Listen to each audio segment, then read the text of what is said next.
I guess it won't do it.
That ain't me.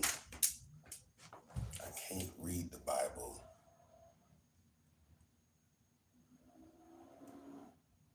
What the fuck? Somebody driving fast as fuck.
Yeah.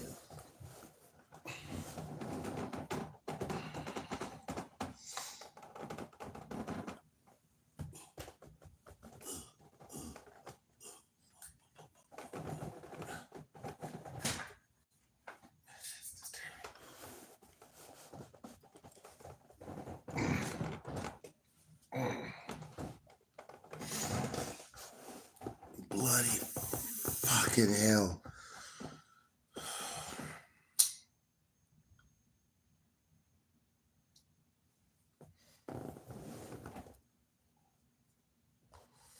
Why not? Is what I say. Why not the 666? What the fuck? My eye look weird. What is that? I mean, it went all right. I'm out the hospital. So there's something. I ain't got time for that nonsense. Jesus shit. Knock it off.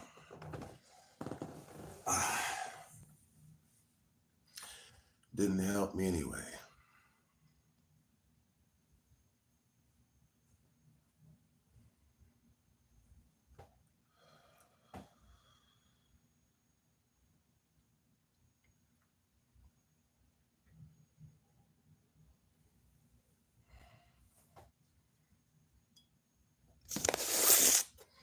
I'm still trying to get through this goddamn book.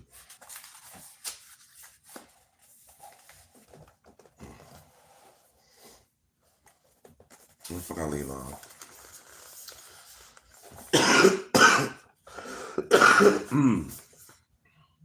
Fuck. Remember that economic planning can be useful to both capitalist firms and socialist economies. Internally, firms are planned economies, no different to the Soviet Union. Hierarchical, undemocratic planned economies to be sure, but planned economies all the same. The difference lies in their objective function and how it's determined. In the capitalist firm, the technique is put in the service of maximizing profit for the gain of the owners, and indeed, most linear programming textbooks and software manuals assume profit as the objective. In the socialist society, the objective function may still be an increase in wealth, but that of the society as a whole, that is mathematically akin to profit maximization, but socially determined.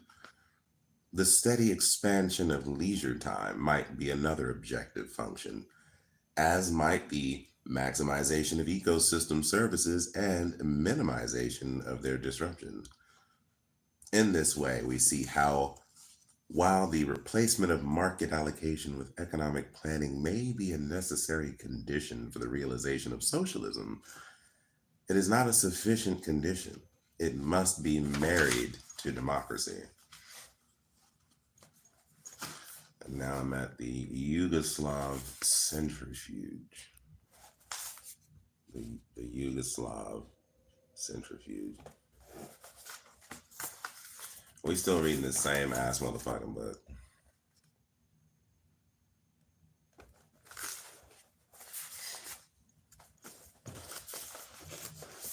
You do your own nails? Yeah. I only do one hand. You know what I'm saying? I only do this one.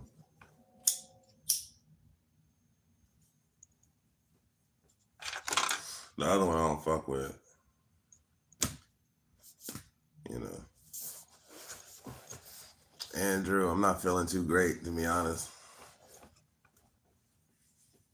My back is killing me, son. Killing me.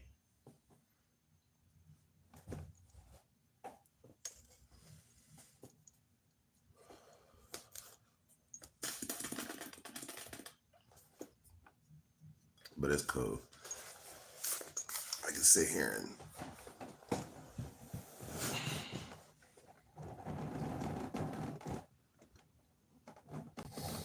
get my motherfucking read on.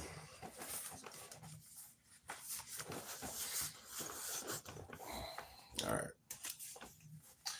There's a simple squaring of the circle here. Partisans of the notion of market socialism maintain. Capitalism uses the market to allocate resources. Therefore, there can be no capitalism without the market. But there can be a market without capitalism. Note that market socialism is distinct from social democracy. We can describe social democracy as a philosophy that accepts the insurmountability of the market while recognizing its inevitable inequalities, thus aiming for a mixed economy that balances market and non-market allocation between the state and the private sector, while promoting robust labor rights. In a social democratic society, the public sector retains the responsibility for essential goods and services, such as healthcare, education, and emergency services.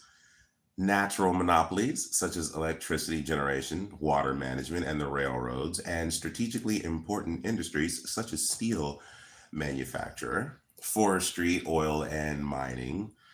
Although in most countries since the 1970s, few public services, bar policing, necessary for the impartial protection of property rights upon which the market depends, and the armed forces necessary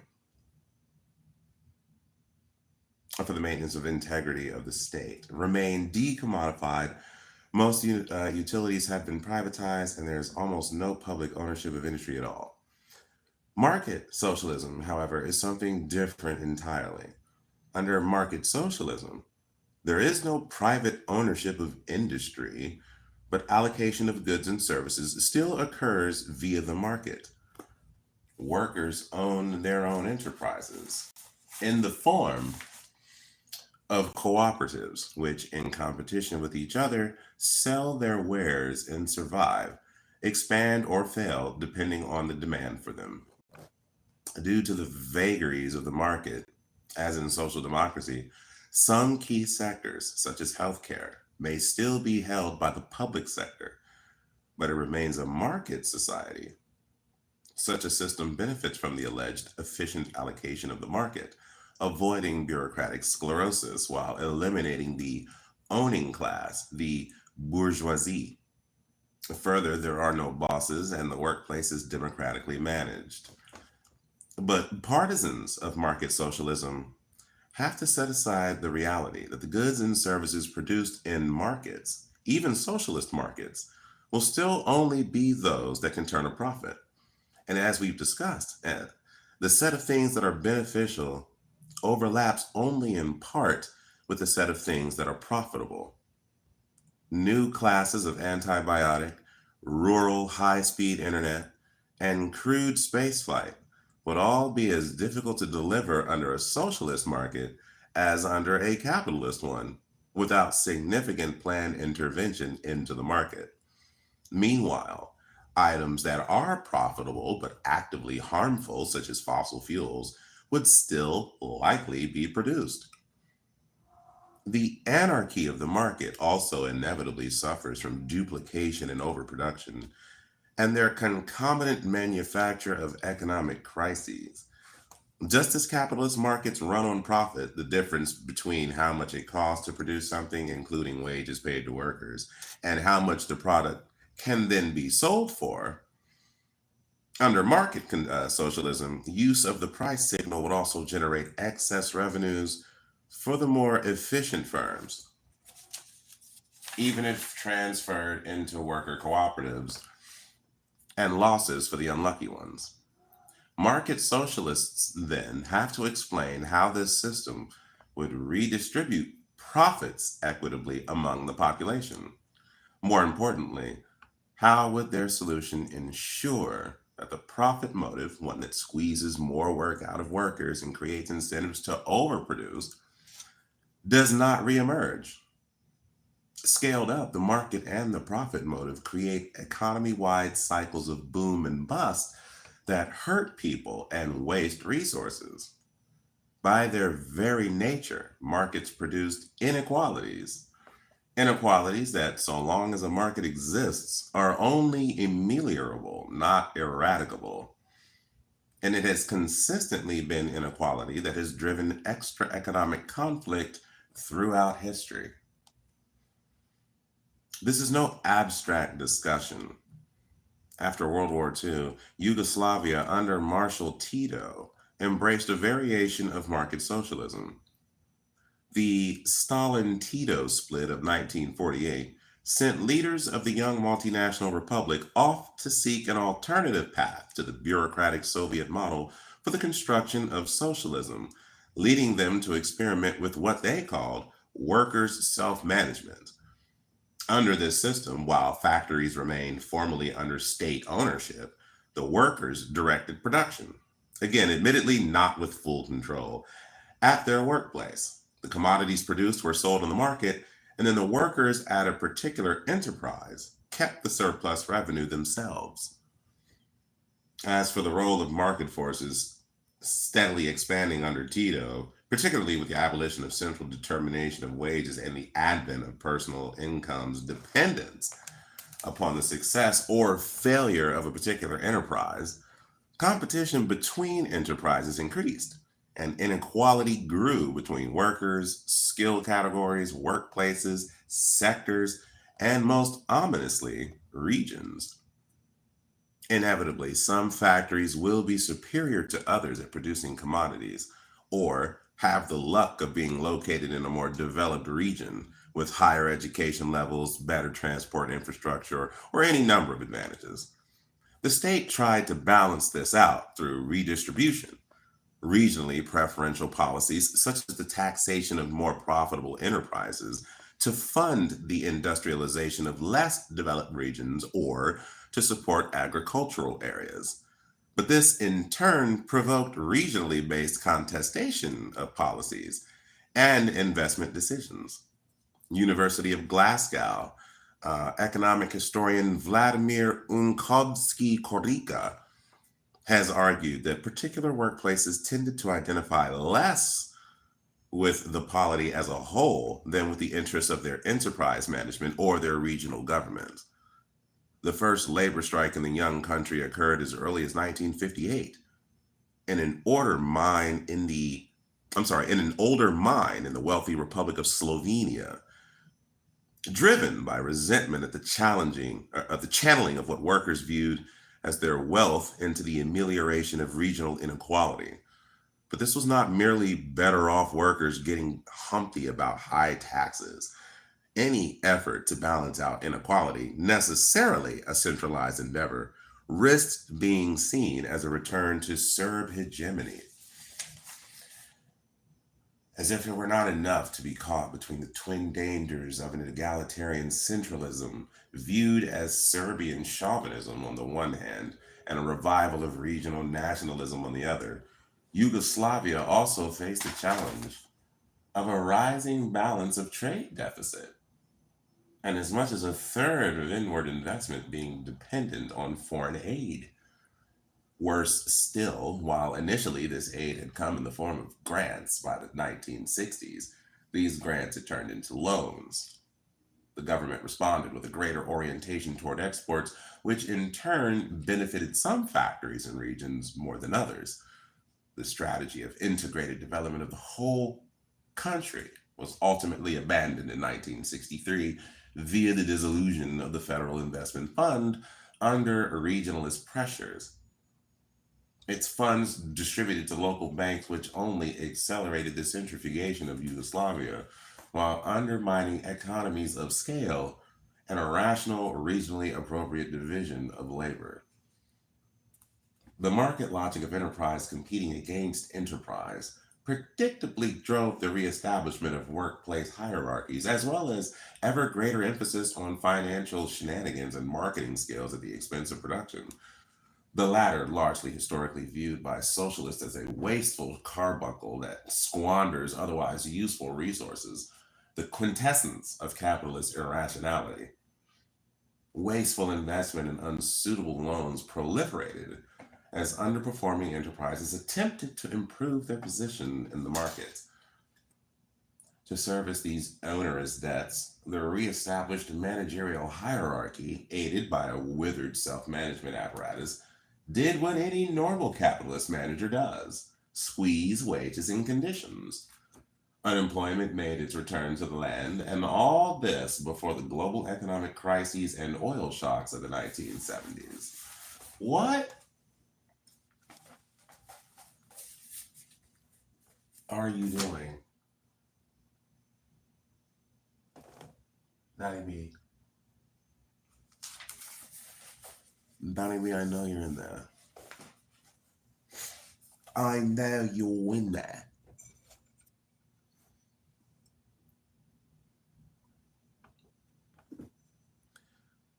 What book you reading? Oh, okay. Yeah, it's this book. People's Republic of Walmart.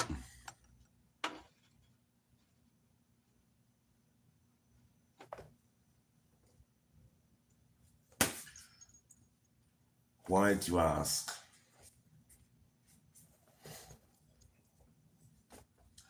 Donny B, what are you doing?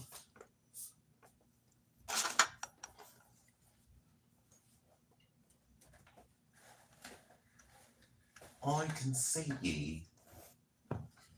Look at him. You see him?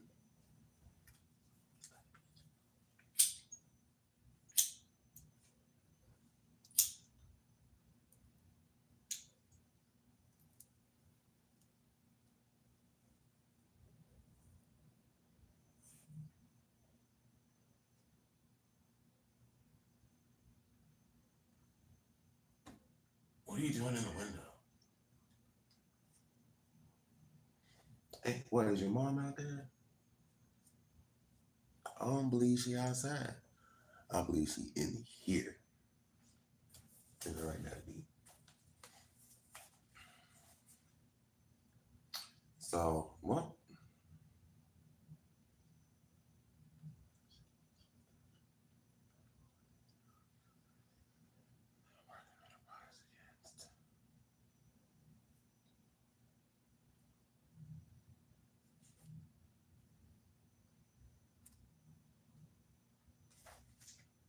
I don't,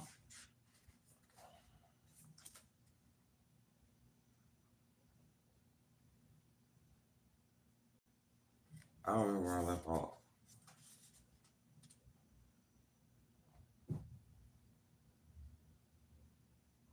Oh, wait, hold on, I already read that.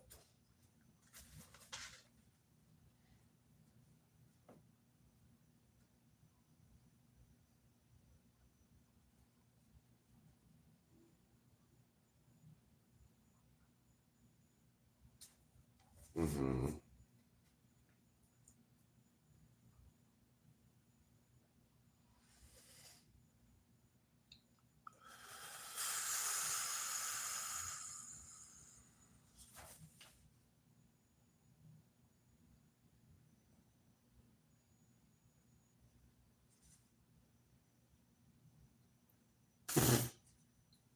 Does this mean there's no room for market socialism or cooperatives in any conception of a just society?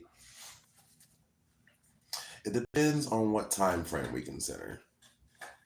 Let us abandon the view of market socialism and democratic planning as rivals.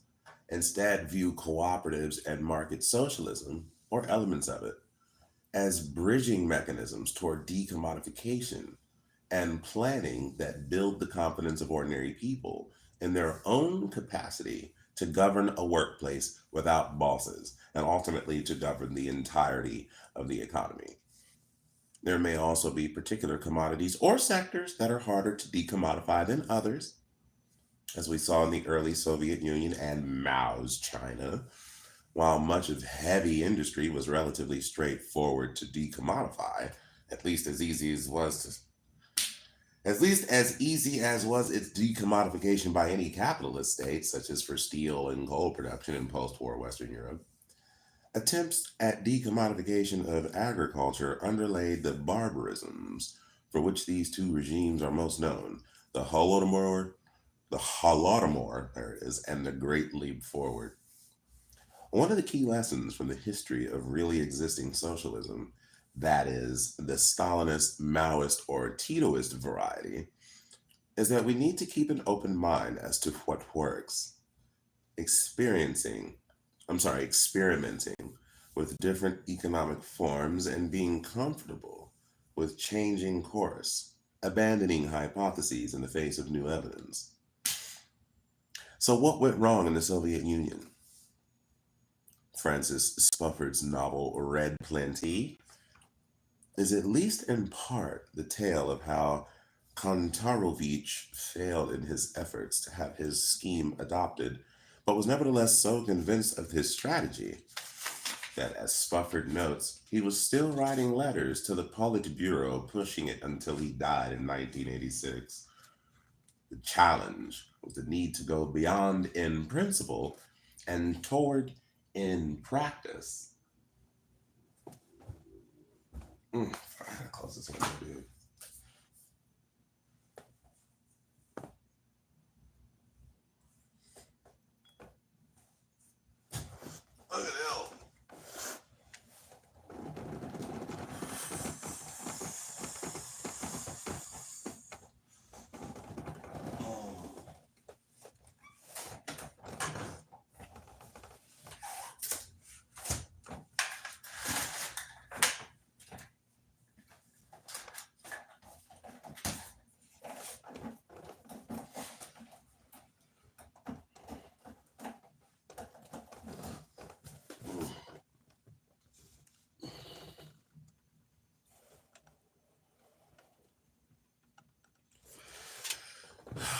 Favorite food? Mm,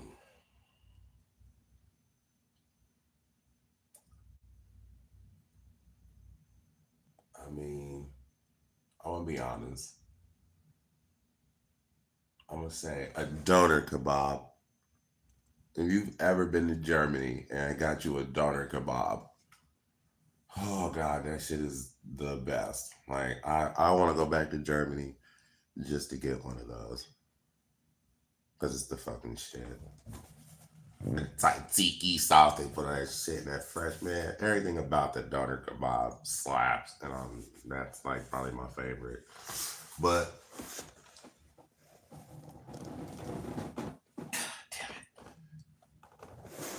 since I'm not since I'm not in Germany, then probably just pizza and shit. You know what I'm saying? Where was I? All right. The practical algorithm Kantarovich offered in an appendix to his 1960 work on the subject could be solved with paper and pencil, but it was only tractable for problems of limited scale. When it came to solving more complex problems, Kantarovich recommended an approximated technique of aggregating similar production processes and treating them as a single process. At this time in the USSR, as in the United States, such exercises were largely performed by human computers, demonstrated in the 2016 film Hidden Figures about the women computers who made NASA's early space missions possible. While Kantarovich's ideas were met with varying levels of enthusiasm, computing power at the time was too limited to employ the technique for detailed economy-wide planning, and it was instead used for drawing up plans for particular enterprises or at most sectors. The field of cybernetics has been ideologically taboo, officially condemned as an American mechanism of neutering worker control. Under Khrushchev, a reversal had occurred. The Academy of Sciences was now publishing the journal Cybernetics in the Service of Communism, and Moscow had ordered the building of computer factories.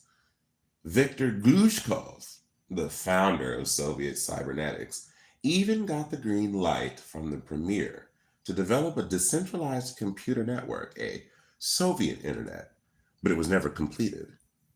It was too little too late. By the time the thaw drew to a close, with the putsch toppling Khrushchev and the return of the Stalinists in 1964, Soviet computing was far beyond its Western counterparts. There was no common standard, and computers and peripherals were frequently incompatible.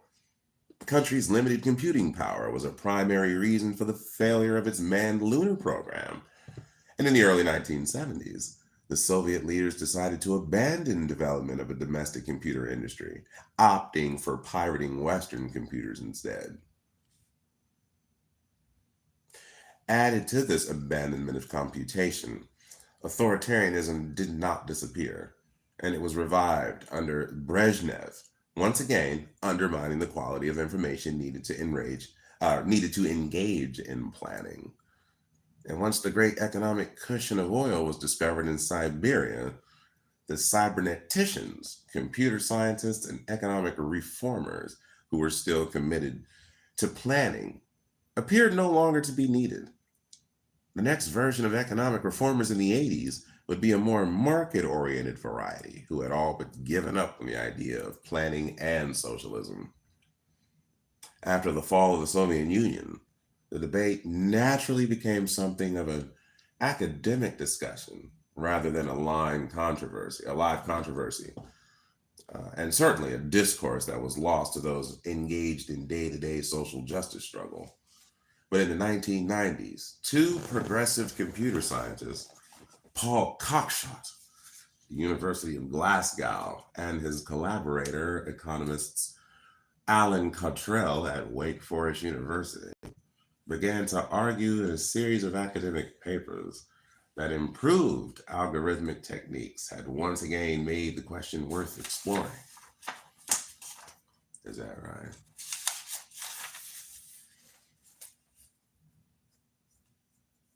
in their book, their 1993 book, Towards a New Socialism, a text that in places reads less like a left-wing polemic than a university programming textbook.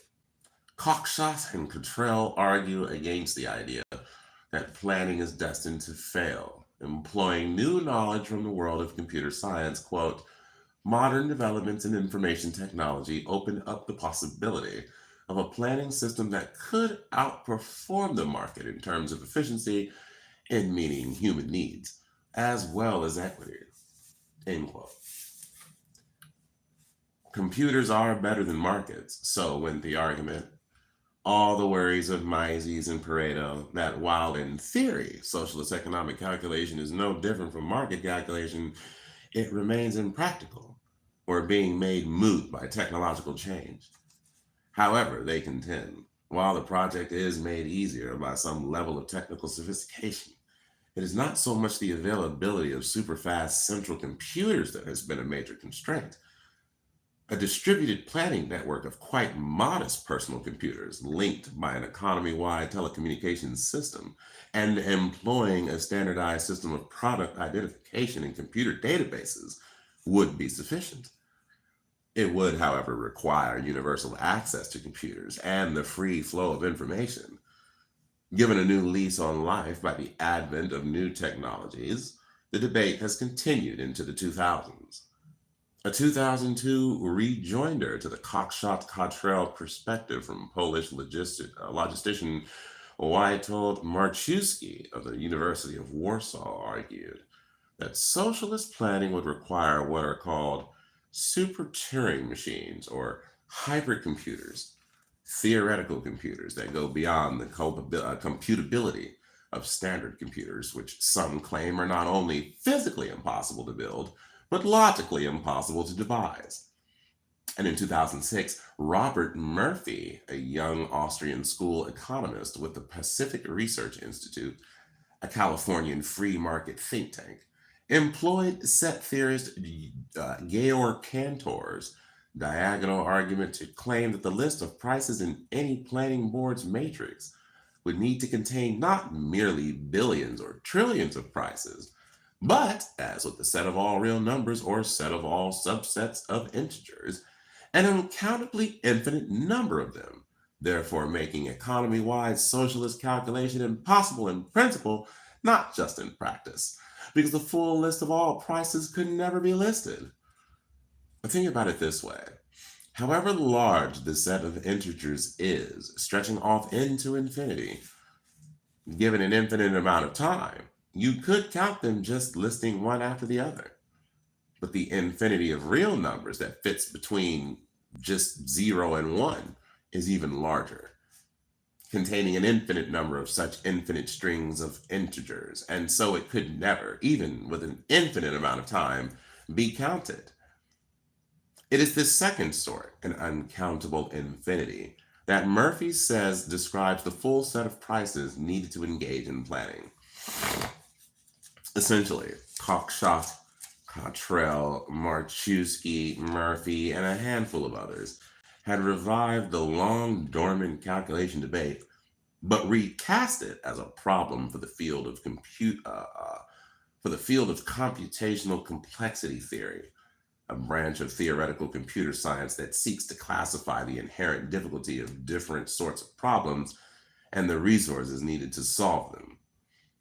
In the same way that neuroscientists have in recent decades stolen debates over the theory of mind away from philosophers, complexity theorists and computer scientists are stealing this debate away from economists and political scientists. Holy fuck, dude, my neck is killing me. What? Hey, Dave, what you're eating? It's called People's Republic of Walmart. It's essentially a book making the case for why we could plan our economy much in the way that Walmart plans its entire logistical operation. And so they took a deep dive into Walmart's logistical operation to see exactly how it works, and they're amazed. It's mesmerizing how efficient it is. Essentially, I mean, it can be tweaked. It's not perfect, but it's just showing that what one could accomplish should if you were to plan your economy likewise. So they're just talking about perhaps planning the US economy at scale, much in the way that Walmart does its business. And this book is pretty much making that case for that.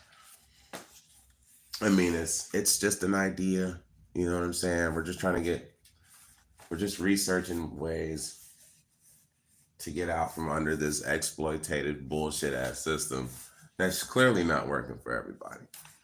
So it's not enough to just critique the system. It's like, well, what do you got to replace it with? You know. Now, I don't necessarily have the answer, but I'm looking at suggestions. You know what I'm saying? I've been studying it.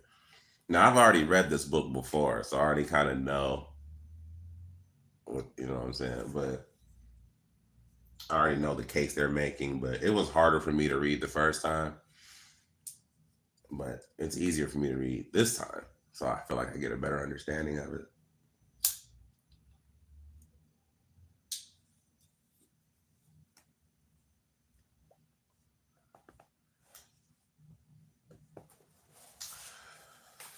It is a 248 page book. I'm on page 208. 40 pages to go. But then I got this other book I'm trying to read by David Hume.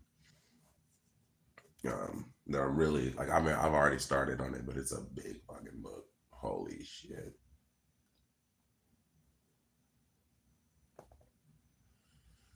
Holy shit, son!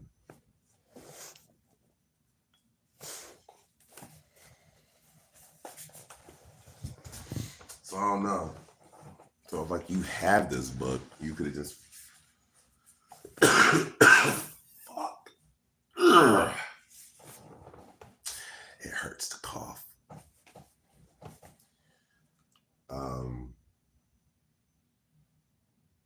Here we are. When's like the next chapter? I just want to like stop. Oh, there's the next chapter.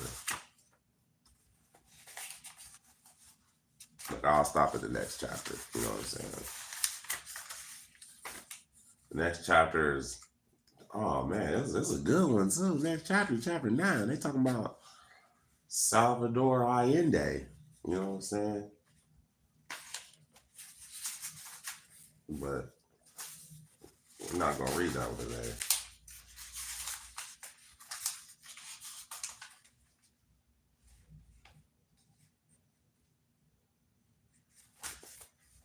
It's a really good one.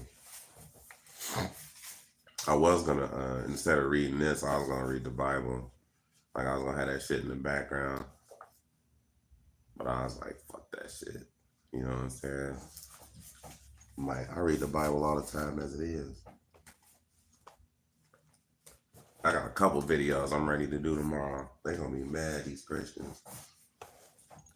They gonna be mad.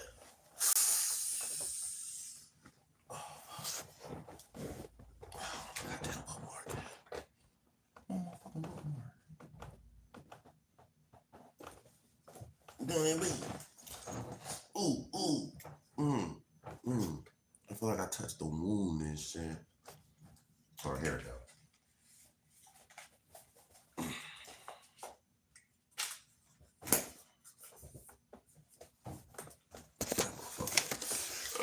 Right there.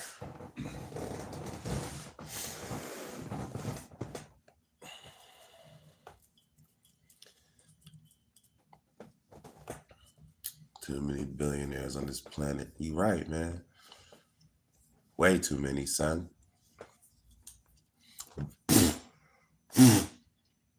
One is too many.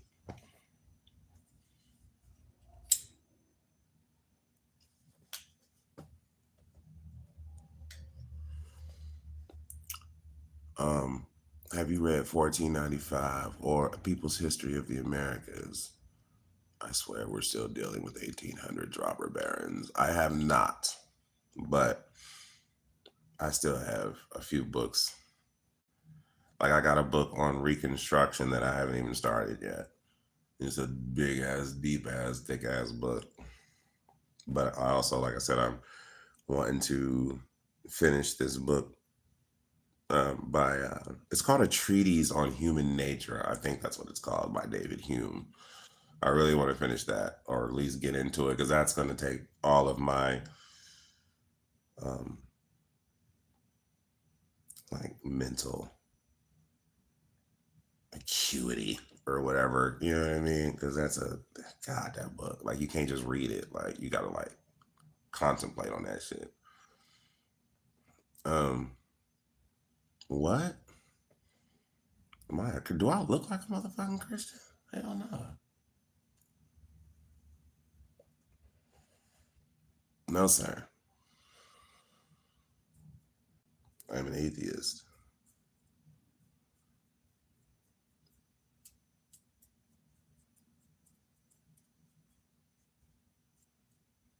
I'm the Antichrist.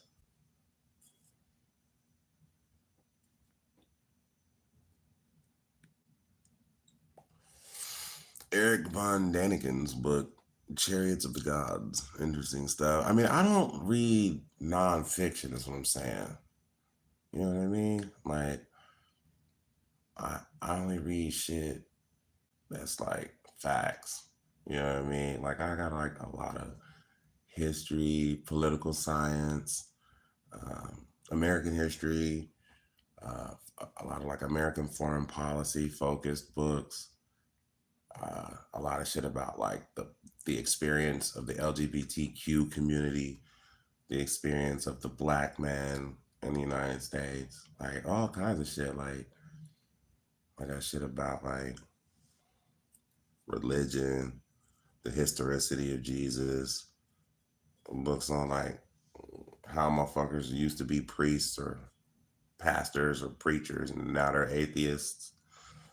Books on fucking, I got science books on like the universe. Like I got all kind of shit, man. I'm like, I ain't got time to be reading fiction novels. Like, yeah, I mean, I need to know shit, bro. I'm like always trying to learn. Like that's all I'm trying to do is learn, learn, learn, learn, learn.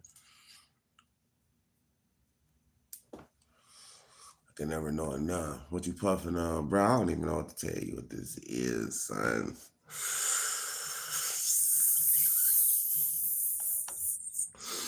I just tell my dude I got a certain amount and he bring it, you know what I mean? And then I get this shit, I'm like, bro, this shit got me stupid. I mean, it's clearly like, I mean, my mouth dry as fuck, bro. Oh shit, hold up.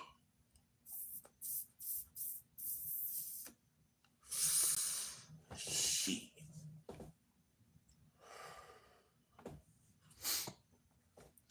I mean, what's the topic? Maya, I was just reading a book, bro. We was reading People's Republic of Walmart. The book I've been reading for like the last couple of lives I've been on is.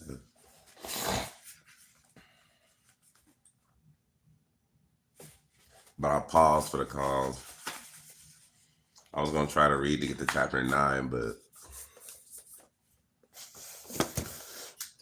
like I lost interest or some shit. Hey man, give me a hit. Chris, how am I do that? You should read up on Ted K's work. I mean, why? Ted, I don't know who that is. You know what I mean? I read a lot of like Noam Chomsky, Howard Zinn, you know. But recently, like I've been reading, like there's so much for me to tackle. You know what I'm saying? Because in like not only am I reading the Bible, but in studying the Bible, I have to continue to read the Bible, like, cause I have to keep referencing it and shit. to be like, oh yes, I see, and then continue on. You know what I'm saying? Like I got all kinds of shit. Like I got the Malleus Maleficarum. You know what I'm saying? Where basically that should tell you how like it gives you detailed descriptions of like what all demons can do and what all angels can do and then like how exactly they work and all that shit. It's like what the fuck? You know what I'm saying? But it explains all that shit. It explains what the soul is and how it operates and all that shit. Like that book is off the chain. But it was also telling you like how you know a witch is a witch and a warlock is a warlock and like all that other nonsense. None of it's real. Like I mean, they thought it was real. People literally died because they thought that shit was real, but that shit is not fucking real, bro. But anywho, so yeah, so I used that book to tie in. Then I got another book called Drunk with Blood, where it really only goes over all the killings in the Bible that are attributed to God or that He sanctioned. Either He directly did it Himself or He uh, allowed it to happen, and you know He did because it was like I don't know, they had corroborating evidence. So it's like I'm constantly like having to go back to the scripture, reread it, you know. And then I got like other books that go over the canonization of scriptures, like why did they leave certain books out, why did they include certain books, why did it take so long for them to include certain books and not others, like, and then all the different mistakes that were made either intentionally or accidentally, you know, that just kept getting reinterpreted and shit, you know. I mean, all kinds of shit, like, yeah. So it's like, so in my studying uh, the history and historicity of the Bible and Jesus, I'm having to constantly go back to the Bible and read it again, like at least the scriptures in question, so I can see like what the fuck, you know. But yeah, man, it's so much. Like all that shit is fascinating. Not that I believe any of that shit. I just think it's fun to know shit that Christians don't fucking know, but they're the ones that purport to give a shit about it. You would think if you cared about the shit that you would do just as much study into it as I do. And I don't even believe this shit. I just study the shit so I could argue against Christians. Like motherfucker, you the one who was given what is it, First Peter 3:15, damn it, or even better, Matthew 24:14. You're the motherfucker supposed to do that shit, not me. You know what I'm saying? What the fuck?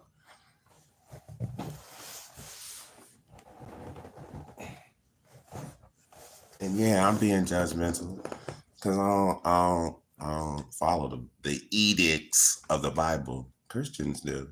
So you're not supposed to judge me according to Matthew 7:1. That comes straight from Jesus. So anybody who's like, you need Jesus, you're judging me.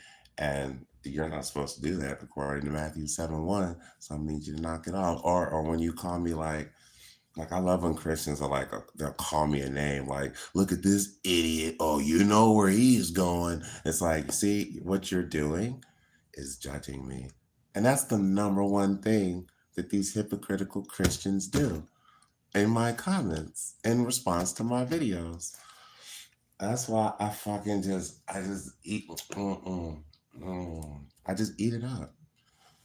Cause y'all so full of shit, bruh. Like, y'all do everything against what Jesus said do. That motherfucker said be humble. He said love your neighbor. You calling your neighbor an idiot and then laughing at the prospect that they gonna find out later on, huh? It's like that's not loving your neighbor. What the fuck? What part of love your neighbor is that? Like that's not very Jesus-y. But yet they do it all the time. All the time. And I just be responding like, excuse me.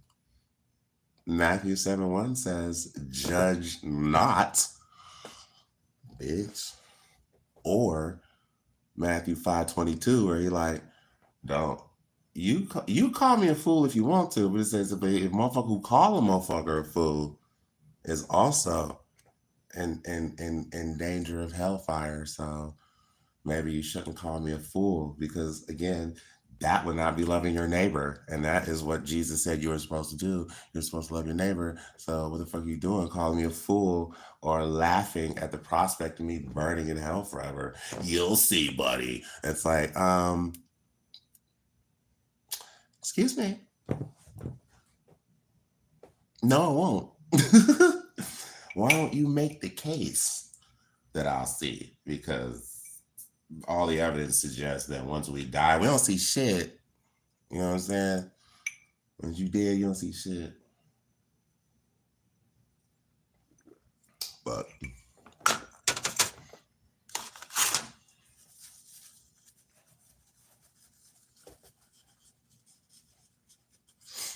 I'm just saying I don't make the rules.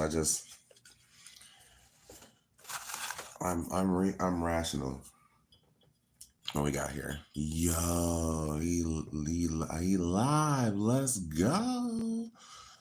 That's right. I mean, I don't normally do this. I normally be asleep.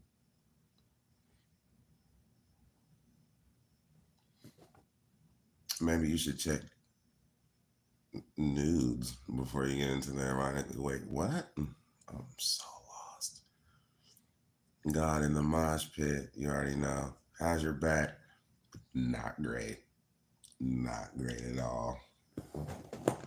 That motherfucker. Don't get me fucking started. It's painful as shit.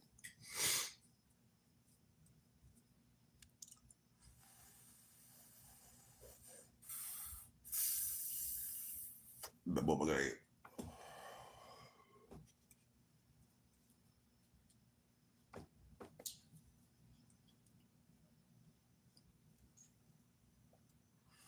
There you go.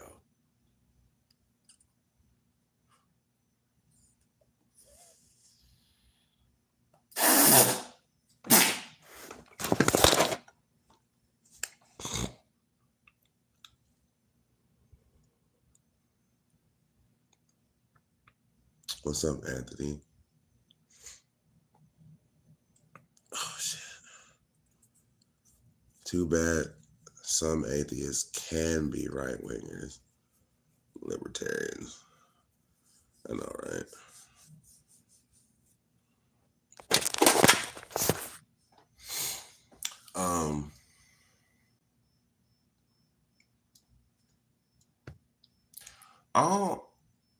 I'll say it was one. Well,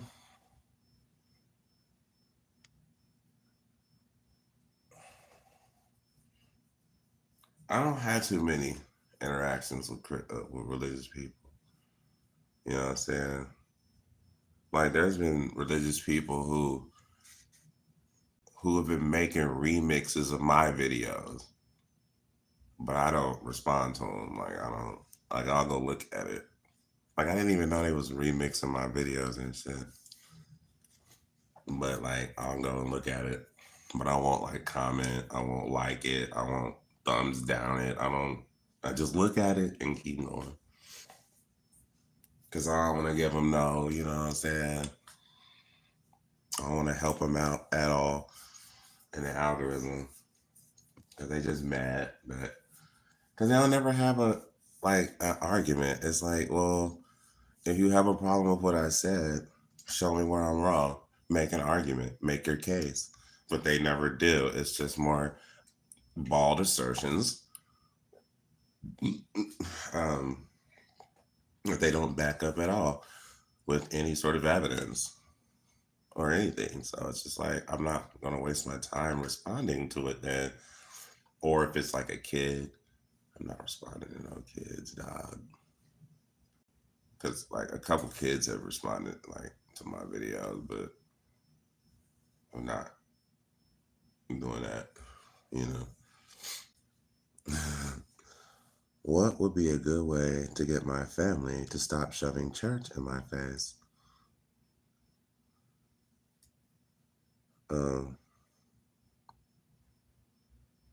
Damn. I wish I knew the answer. Because technically, they're not supposed to stop. Again, like they've been mandated, according to the Bible, to preach this good news unto the nation, to all the inhabited earth. Like, you have to. They have to do it. So as long as you're still out there not converting to the faith, then they have to keep trying. And it's like, maybe you could do some reverse psychology or some shit. Like, be like, look, like, you don't have to really believe it. Just be like, look, I'm a Satanist now. I'm a devil worshiper. And then get like a devil book and be like, look, mom, or whoever it is, just be like, I'm trying to get y'all to accept the doctrines of Satan. You know what I mean? Because they're superior to the doctrines of your pathetic Lord Jesus or whatever. You know, just like go as hard with your shit as they would with theirs. Like every time they see you, here you come with that devil shit. Like, excuse me, have you accepted the Lord, the dark prince Satan into your life yet? Have you rejected Jesus yet? If not, well, here, let me try my best to persuade and save your soul away into eternal damnation, which is what you want. You don't want that Jesus shit, and I mean that shit. Come on, let's give an incantation to the dark prince. Let's do it now. Like, you gotta be serious. Like, try that shit, bro. Like, you ain't gotta really believe it. I mean, so fucking what? They're just fucking words, you know. That's what I would fucking do. Like, I'll go in, I'll be stupid with it. Like, oh, y'all gonna keep trying? Okay, bet. Two can play at this game. I've been mandated to convert you into Satanists. How about that? So every time you come around with that shit, I'm gonna come around with this shit. And then I might just give you a hobby. It'd just be fun to do anyway. Might learn some shit. Like, oh, hell no. And then you might actually become a Satanist. Like, no, this actually is where it's at. You never fucking know though, but I know that's fucking hilarious. But you know that'll work. Like, they either gonna like ratchet up their shit or they're gonna acquiesce. Like, they're gonna like, all right, bro, okay. Okay, just keep your shit over there and we'll keep our shit over here. It's like, yeah, that's what I thought. The devil wins, bitch. Oh, shit. Hell nah. Hell nah.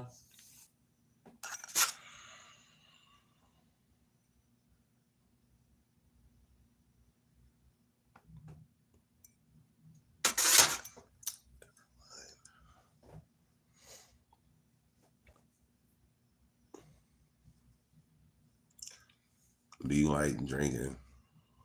I used to. When I was in the army, I drank all the time. Now I don't care to drink. Like, I ain't got time. I just, like, I just gave up smoking cigarettes. Like, I just quit. Like, I'm already on daylight.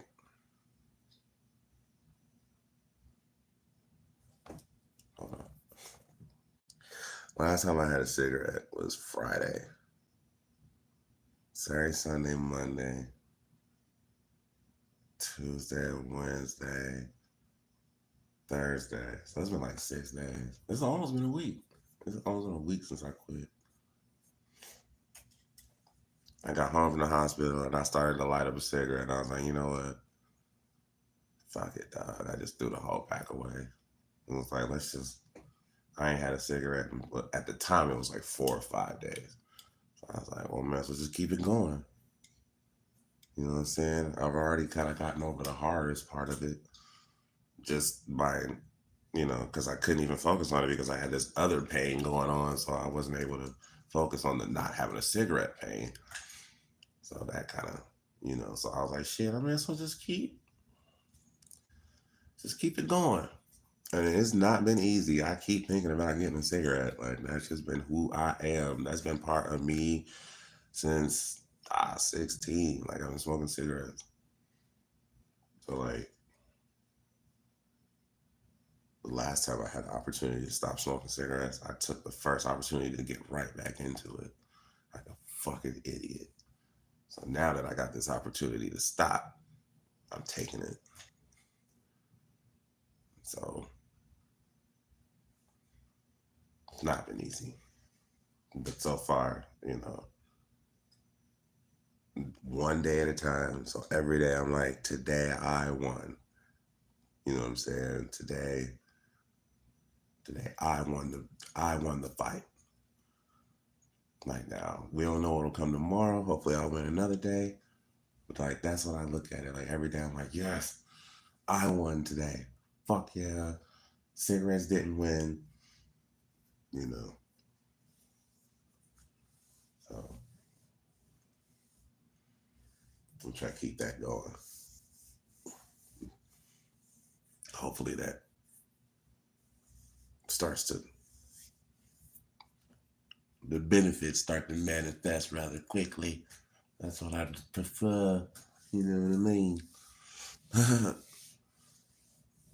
Agreed. Keep it up. Quitting is for quitters.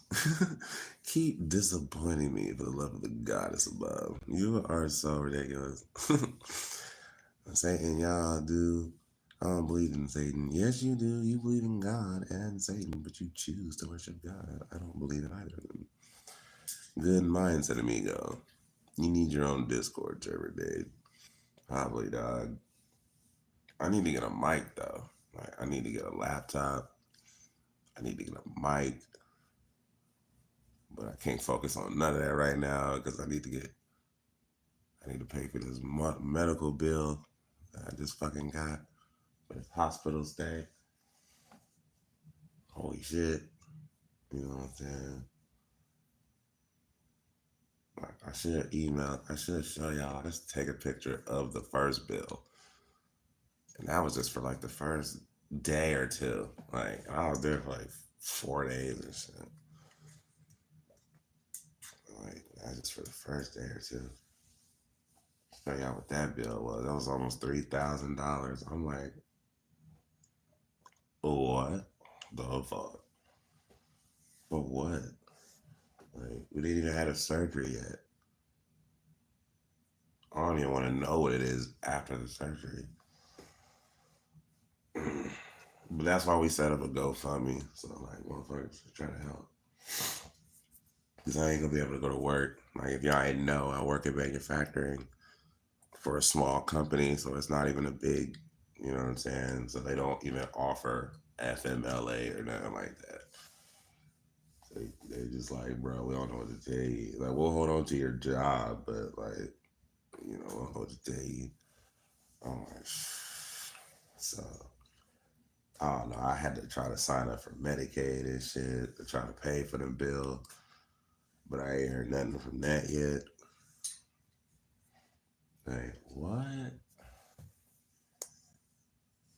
But then too, I'm in Ohio. There's a red ass state. So,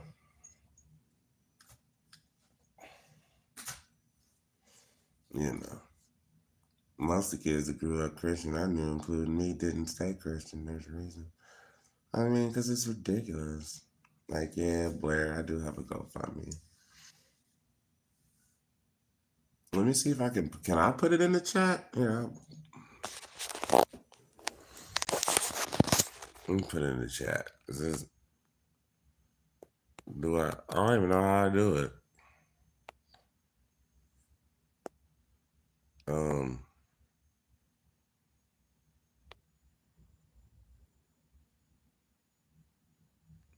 how?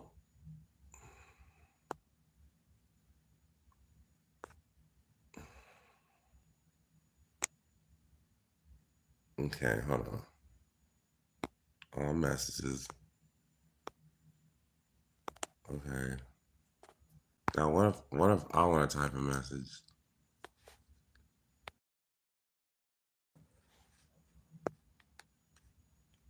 I don't know how to type a message. Do I? Um, Thanks, pagan positive perspective and creation. Start a poll. I don't want to start a poll.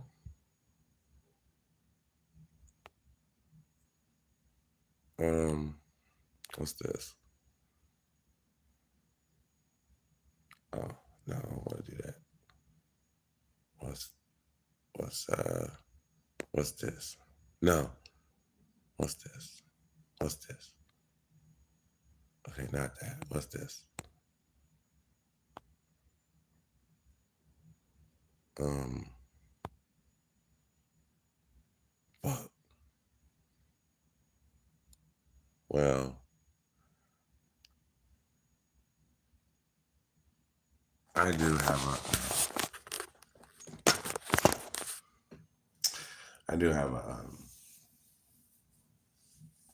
GoFundMe. I'll put it in the description of this video, but I also put it in the description of my last live. And also, if you go to my click on my community tab, where I got like pictures and shit, I also have a link on it there. Like, they set the goal for like 10,000. I only wanted like 7,000 just so I could cover the fucking, because I'm like, well, if it was like 3,000 for 2 days and I was there for 4 days and that was before the surgery, well, who knows how much it'll be. Maybe I should have, I don't know, but so any amount would help. But I'll put a link in the description of this video. I'll probably go to bed so I can be up early to record some content for you guys. Thanks for watching. Let's end that.